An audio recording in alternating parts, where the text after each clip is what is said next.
Bienvenue dans ce nouvel épisode de Pour ou Contre. Aujourd'hui, on débat de la créatine. J'en avais marre de cette fast news. Désolé, je rentre directement dans le débat.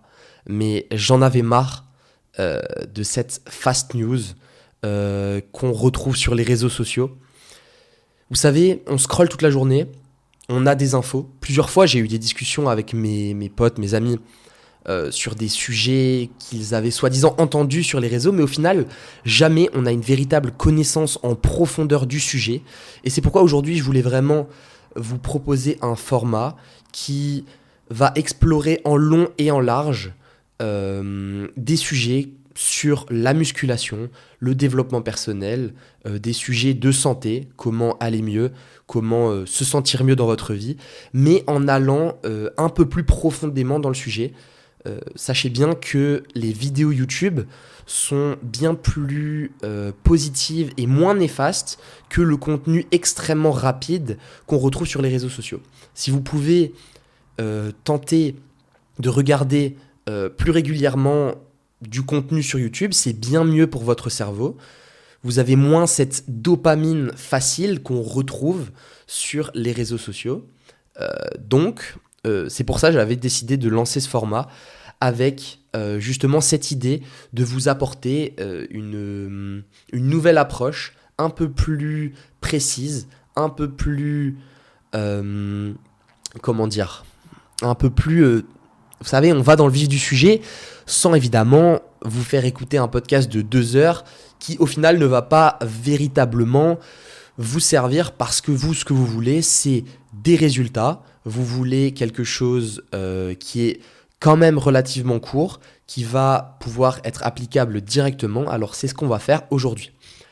Pour parler de la créatine, certaines personnes disent que c'est un miracle, d'autres personnes disent que c'est justement l'inverse, que c'est horrible. Alors on va essayer de regarder au niveau de la science ce que la science nous dit sur la créatine. Qu'est-ce que la créatine finalement ? La créatine, c'est un composé que vous avez à environ 120 grammes pour une personne de 70 kg. Et cette créatine est utilisée comme source d'énergie lors d'un effort très court. Donc un effort de 10 secondes, un effort de 15 secondes, on va utiliser la créatine. Pour que vous compreniez bien, je vais remettre un peu dans le contexte, le métabolisme énergétique, donc la façon dont votre corps produit l'énergie, provient majoritairement de l'ATP. Je suppose que vous avez déjà entendu parler de cette molécule qui est littéralement l'euro, le dollar énergétique, donc la monnaie énergétique de votre corps. Comment votre corps réussit à produire de l'énergie ? Vous l'apportez par l'alimentation. Vous apportez des glucides, vous apportez des protéines, vous apportez des graisses. Ces 3 molécules, votre corps va arracher de l'énergie de ces molécules et la convertir sous forme d'ATP qu'il va pouvoir utiliser pour les différentes choses qu'il a à faire, la contraction musculaire, le déplacement de votre influx nerveux, pour de multiples choses. C'est bien sûr sans énergie, on ne vit juste pas. Donc, il y a, quand vous dépensez de l'énergie en sport, 3 méthodes. On a la phosphocréatine, qui va être un effort très court, la glycolyse, qui va utiliser le glucose pour le convertir en ATP, mais qui est un processus un petit peu plus long et qui va être utilisé dans un effort, disons, un petit peu plus long, mais qui restera quand même très court. Et on a ensuite ce qu'on appelle, vous n'êtes pas obligé de retenir, on s'en fout, la phosphorylation oxydative, qui est extrêmement rentable en termes d'énergie. Ça veut dire que on va avoir une très grosse production d'ATP à partir des substrats qu'on utilise. Mais le problème, c'est que cette phosphorylation oxydative met beaucoup plus de temps. Donc, la créatine, c'est quoi son rôle ? Notre corps stocke la créatine. Il y ajoute un phosphate. Ça donne la phosphocréatine. La phosphocréatine, si tu veux, c'est de la créatine sur laquelle on a greffé un phosphate. Dans un effort extrêmement court, donc 10 secondes, on a cette créatine, cette phosphocréatine, qui va fournir l'énergie, qui va le donner à l'ATP. Donc, pour un effort très court, en fait, c'est une réaction qui est très très rapide, et c'est ça l'avantage Et c'est pour ça que c'est pour ça que le corps stocke la créatine, c'est parce que pour un effort très court, il a besoin d'énergie en vitesse. Et comme je vous l'ai dit juste avant, les autres méthodes pour produire de l'énergie prennent beaucoup plus de temps. Donc, on pourrait se dire, ah là ça doit tilter dans ton cerveau normalement, si je prends de la créatine, peut-être que mes stocks de créatine augmentent. Et si mes stocks de créatine augmentent, j'aurai normalement plus d'énergie pour les efforts très courts. Les efforts très courts, c'est la musculation, les sprints, tous les sports qui demandent un effort intense et très court. Alors directement dans ta tête, ça doit tilter. Qu'est-ce qui se passe quand j'amène une grosse quantité de créatine? Est-ce que mes réserves augmentent? Est-ce que je vais pouvoir tenir plus longtemps cet apport énergétique énorme des 10 premières secondes? Eh bien, on va d'abord se poser la question de est-ce que c'est possible de trouver cette créatine dans l'alimentation? C'est toujours la première question qu'on se pose. Est-ce que dans des changements d'alimentation, en ajoutant quelques aliments dans mon alimentation quotidienne, est-ce que je peux considérablement augmenter mes niveaux de créatine? Alors, si tu veux augmenter ta quantité de créatine considérablement, il va falloir vraiment manger des kilos de viande. Alors, on est quand même dans la nuance, on est quand même... on va se calmer. 1 kilo de viande, tu sais que c'est pas ouf. En vrai, tu sais. Ça t'acidifie, ça baisse ton microbiote. Je te conseille pas de manger 1 kilo de viande. Après, si tu veux, tu peux, tu es libre, mais je ne te le conseille vraiment pas. Donc, qu'est-ce qu'on va faire? On va pouvoir justement se supplémenter en créatine. Le premier avantage à prendre de la créatine, c'est que cette réserve de créatine, donc tu te souviens, créatine, phosphocréatine, ATP. Tu augmentes la quantité de créatine, tu augmentes la quantité de phosphocréatine, tu augmentes ta quantité d'ATP disponible lors d'un effort très court. C'est les premiers avantages que la science a réussi à trouver à la supplémentation en créatine. Ensuite, on a constaté une augmentation de la force. Plusieurs études montrent une augmentation de 8 à 14% de la force par rapport à un groupe qui n'avait pas pris de créatine pour le même entraînement. C'est quand même significatif. 8 à 14%, c'est quand même une part considérable de la force. Je vais être honnête avec toi, certaines études ont aussi montré qu'il n'y avait pas d'avancée significative dans la force des personnes qui étaient supplémentées en créatine. Donc c'est à nuancer. Au niveau de la force, c'est à nuancer, mais beaucoup d'études prouvent quand même un certain avantage à prendre de la créatine, en tout cas au niveau de la force. Ensuite, on a que la supplémentation en créatine est très bénéfique pour les personnes qui sont en rééducation et que donc si tu es blessé, si tu es actuellement en période de rééducation, tu t'es fait ligament croisé, c'est la merde.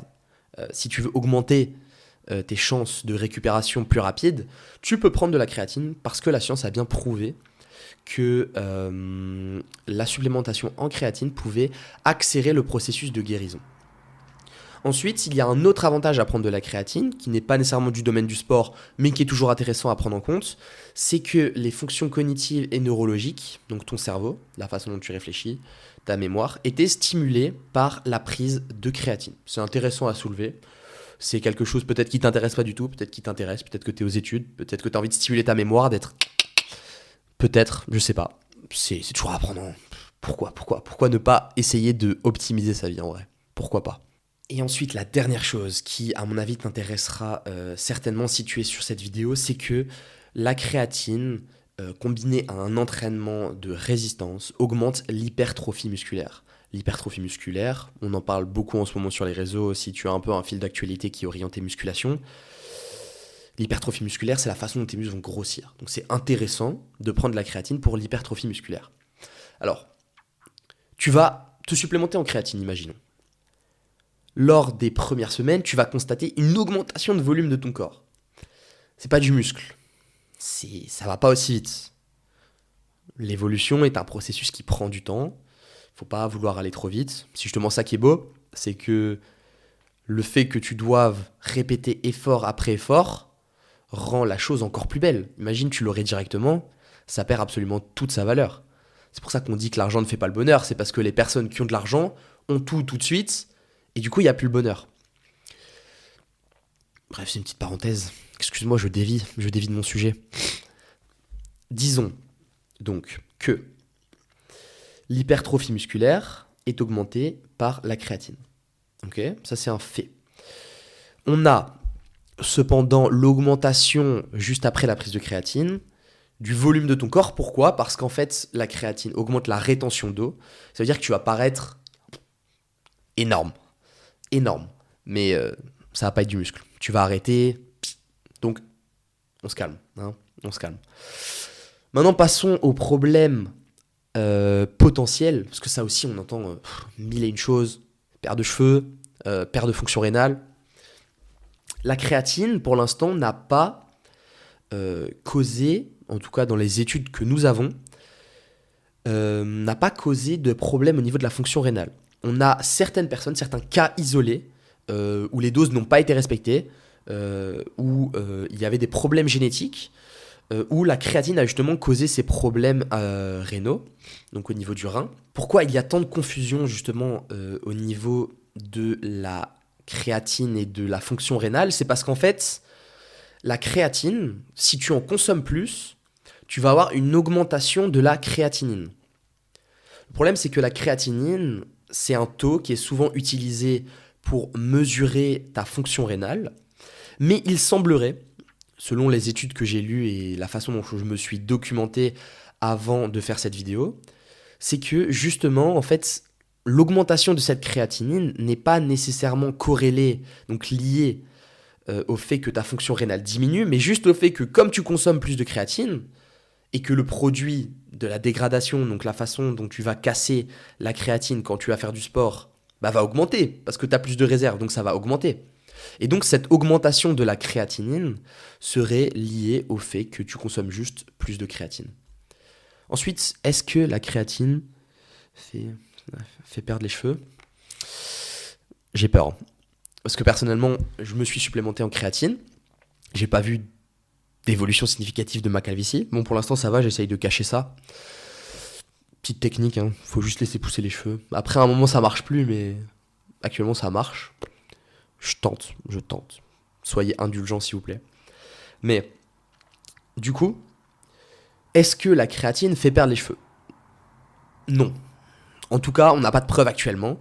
On a une étude sur des rugbyman africains, sud-africains, je pense, qui ont pris de la créatine, mais des doses quand même assez conséquentes. Je pense que c'était vraiment 25 grammes la première semaine et après une dose d'entretien de 5 grammes. On a vu une augmentation de la dihydrotestostérone. La dihydrotestostérone, c'est la forme plus active de la testostérone. Et cette dihydrotestostérone, par contre, fait perdre les cheveux.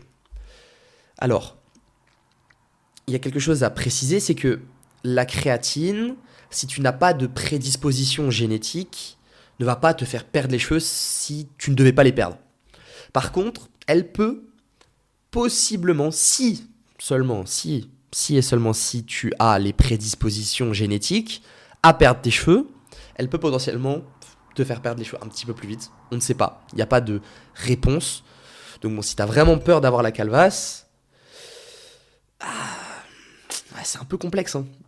Disons que c'est un risque à prendre. Est-ce que tu veux de la testostérone ? Plus de testo ? Est-ce que tu veux perdre tes cheveux plus vite ? C'est un choix à prendre. Je te laisse décider. C'est pas de mon ressort. Moi, j'ai fait le sacrifice. Je prendrai un avion direction la Turquie d'ici quelques années. C'est dur, hein. Là, c'est un vrai défi. La façon, c'est vraiment dur de vous en parler.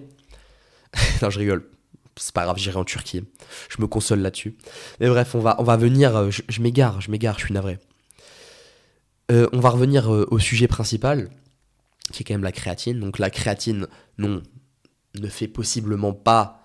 ne fait pas normalement perdre tes cheveux si tu n'as pas de prédisposition génétique. Mais peut-être, on ne sait pas, peut-être accélérer le processus si tu les as. Donc en résumé, la créatine est plutôt un bon complément. Augmentation de la force, 8 à 14%. Certaines études qui montrent rien, on se souvient. Toujours nuancer les propos, c'est très important, surtout dans des domaines comme la santé. Augmentation de l'hypertrophie musculaire, amélioration des capacités neurologiques et augmentation de la réserve de créatine dans ton corps qui normalement devrait te permettre de fournir un effort plus fort sur des efforts très très courts. Donc pour moi, si je veux donner le mot de la fin, pour moi la créatine est un bon complément. C'est un complément qui est relativement complet, qui n'a pas vraiment de problème finalement si on regarde un peu, parce que c'est un complément qui est quand même très étudié. C'est un truc qu'il faut bien préciser. Quand c'est un truc tout nouveau, une nouvelle molécule qui a été développée, on doit se méfier, on doit faire preuve de, de prudence par rapport à la substance. Mais là, on est sur un complément qui est étudié depuis une trentaine d'années, même plus je pense. Donc franchement, la créatine est quand même un complément relativement sûr.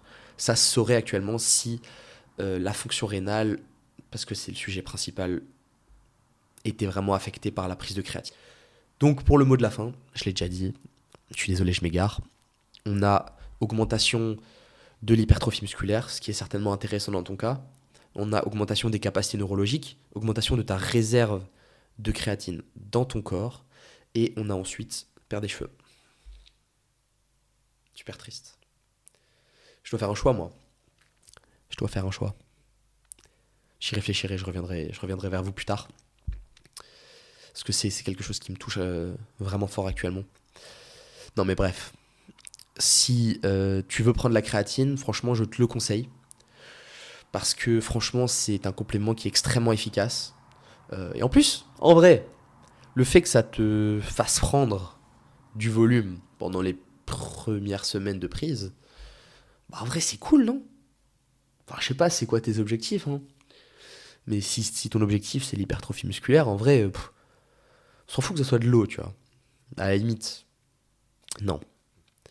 Restons, on essaye de chercher la qualité, on va quand même essayer d'augmenter. Tu vas pas juste prendre la créatine pour te faire gonfler, ok? Mais donc pour conclure, je te conseille la prise de créatine. Je pense que c'est un bon complément. Après tout ce que j'ai pu lire sur internet, j'ai vérifié mes sources. T'inquiète pas, je te mettrai les études dans la description. C'est important de bien citer ses sources, sinon tu pourrais dire je suis un charlatan. Et en vrai, qu'est-ce que t'en sais que je suis pas un charlatan? Donc je te souhaite le meilleur. J'espère que tu réussiras dans tes objectifs sportifs comme personnels. On est là pour s'entraider. N'hésite pas à commenter, n'hésite pas à aller me suivre sur mon compte Instagram qui est dans la description. Et je te souhaite le meilleur.